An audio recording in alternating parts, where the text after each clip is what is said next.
خطے میں بدلتی ہوئی جیو پولیٹیکل صورتحال، پاکستان اور افغانستان کی کشیدہ تعلقات اور دہشت گردی کے نئے سراب نے جنوبی ایشیا کو ایک بار پھر غیر یقینی کی دھند میں دھکیل دیا ہے۔ ایسے ہی تناظر میں ذرائع سے یہ اطلاعات سامنے آئی ہیں کہ حالیہ دنوں میں پاکستان اور افغانستان کے وفود کے درمیان سعودی عرب میں مذاکرات ہوئے، جن کا مقصد بڑھتی ہوئی کشیدگی کو کم کرنا اور سرحدی سیکیورٹی کے حوالے سے کسی قابل عمل فریم ورک پر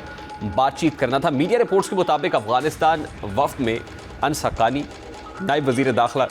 رحمت اللہ نجیب اور طالبان کے ترجمان بھی شامل تھے، جبکہ پاکستان کا سرکاری وفد بھی ریاض پہنچا۔ یہ مذاکرات ایسے وقت میں ہوئے جب پاکستان بار بار واضح شواہد کے ساتھ اس بات پر زور دیتا رہا ہے کہ ٹی ٹی پی اور دیگر کالعدم دہشت گرد تنظیمیں افغان سرزمین کو پاکستان کے خلاف استعمال کر رہی ہیں، لیکن ذرائع کے مطابق سعودی عرب میں ہونے والی یہ میٹنگ بھی بے نتیجہ رہی۔ دونوں فریقین نے اپنا موقف کھل کر بیان کیا، تاہم افغانستان نے ایک بار پھر پاکستان کے بنیادی مطالبات یعنی ٹی ٹی پی کے خلاف کارروائی اور دہشت گردوں کی محفوظ پناہ گاہوں کے خاتمے کو ماننے سے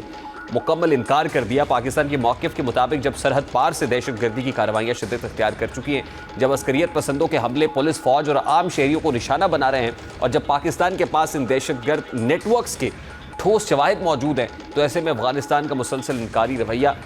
نہ صرف سمجھ سے بالا تر ہے بلکہ ایک بڑے علاقائی کھیل کا حصہ بھی نظر آتا ہے۔ پاکستان بار بار یہی سوال اٹھا رہا ہے کہ اگر افغان حکومت کے بقول افغان سرزمین کسی کے خلاف استعمال نہیں ہو رہی، تو پھر یہ دہشت گرد گروہ کہاں سے آ رہے ہیں، کیسے منظم ہو رہے ہیں اور انہیں پناہ کون فراہم کر رہا ہے؟ پاکستان کے لیے یہ جواب اب محض سفارتی نزاکت کا سوال نہیں بلکہ قومی سلامتی کی اولین ضرورت ہے۔ یہاں صورتحال کا سب سے تشویشناک پہلو یہ ہے کہ افغانستان کا یہ مسلسل انکار، جان بوجھ کر آنکھیں بند کرنا اور دہشت گردی کے خلاف عملی تعاون نہ کرنا ایک نئے مفروضے کو تقویت دیتا ہے، اور یہ وہ مفروضہ ہے جو پاکستان کے پالیسی حلقوں میں زیر بحث ہے کہ افغانستان بھارت کا اہلکار بن چکا ہے۔ پاکستان کے خلاف ٹی ٹی پی کے بیانیے اور بھارتی مفادات کے درمیان جو یکسانیت نظر آتی ہے وہ محض اتفاقی نہیں لگتی، بالخصوص اس وقت جب بھارت نے افغان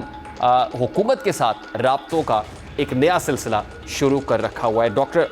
عرفان علی فانی ہمارے ساتھ ہمارے معاملے پر ان سے بات کریں گے، ماہر بین الاقوامی امور ہے۔ ڈاکٹر صاحب السلام علیکم، بہت بہت شکریہ آپ کے وقت کے لیے۔ ڈاکٹر صاحب،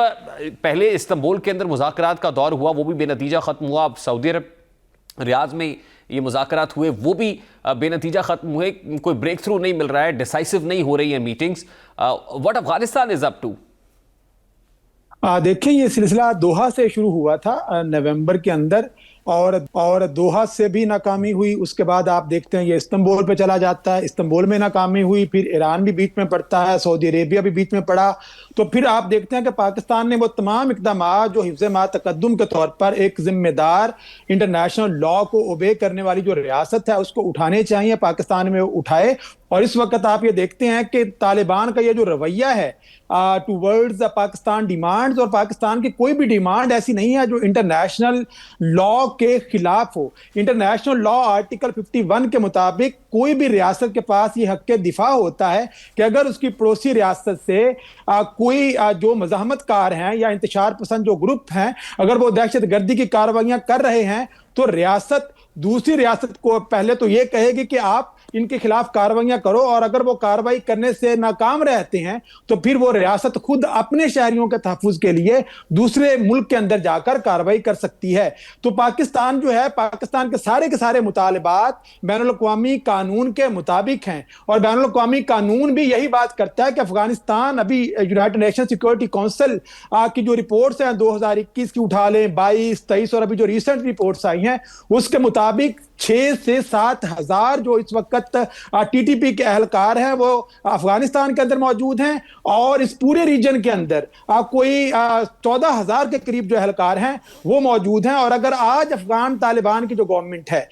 وہ جو ٹی ٹی پی کے خلاف کاروائی شروع کر دے تو اس پورے خطے کے اندر جو 70 سے 80% جو دہشت گردی ہے وہ کارروائیاں ایک ہفتے میں ہی کم ہو سکتی ہیں۔ لیکن افغانستان کیونکہ ایک ذمہ دار ریاست ہے ہی نہیں، وہ ایک قبائلی سرداروں کی طرح ٹریٹ کرتی ہوئی اس وقت گورنمنٹ ہے، پورے خطے کا جو امن ہے وہ اس وقت اس نے داؤ پہ لگا رکھا ہے۔ تاجکستان کے اندر اٹیکس ہوتے ہیں تو اس میں افغانستان کے لوگ نکل رہے ہیں، امریکہ کے اندر اٹیک ہوتے ہیں تو اس کے اندر افغانستان کے جو ہیں وہ لوگ نکل رہے ہیں۔ تو اس وقت جو طالبان کا رجیم ہے افغانستان کے اندر، وہ صرف پاکستان کے اندر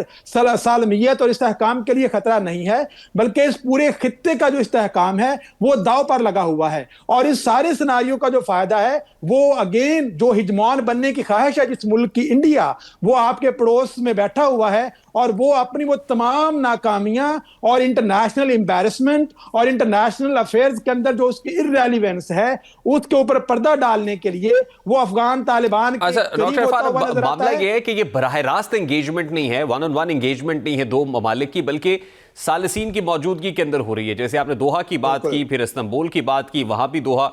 کے لوگ موجود تھے اور استنبول کی جو انٹیلیجنس ہے وہ بھی اس کے اندر رول پلے کر رہی تھی. اب سعودی عرب تک پہنچ گیا ہے, تو جیسے یہ معاملہ ریجن کے لیے بڑا امپورٹنٹ ہوگا, تو آپ کو ریجنل پلیئرز کا کیا رول نظر آ رہا ہے, کردار نظر آ رہا ہے, اور ظاہر ہے کہ وہ کس حد تک کنونس کر پائیں گے یا کر سکیں گے, کیونکہ ابھی تک تو کوئی اس پہ پازیٹیو ڈیولپمنٹ نہیں ہوئی. دیکھیں کوئی بھی جو ملک اس طریقے سے جو ڈیوینٹ بیہیویئر شو کرتا ہے نا, تو انٹرنیشنل کمیونٹی کے پاس یہی دو تین آپشنز ہوتی ہیں. اس کو آپ ڈپلومیٹیکلی پریشر میں لے کے آتے ہیں, لیکن آپ انٹرنیشنلی دیکھتے ہیں کہ جو بڑے پلیٹ فارمز ہیں, یونائٹڈ نیشنز کی 5 جو ویٹو پاورز ہیں,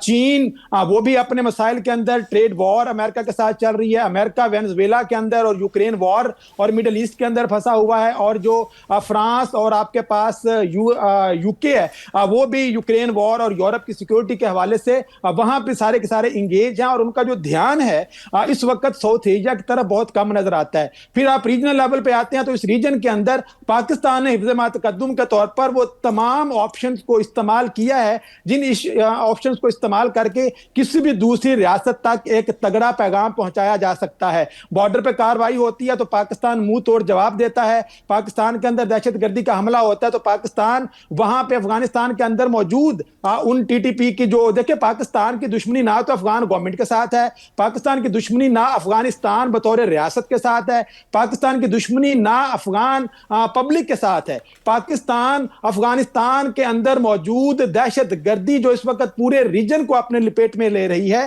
پاکستان ہو, چین ہو, روس ہو, سعودی عربیہ ہو, ایران ہو, ٹرکیہ ہو,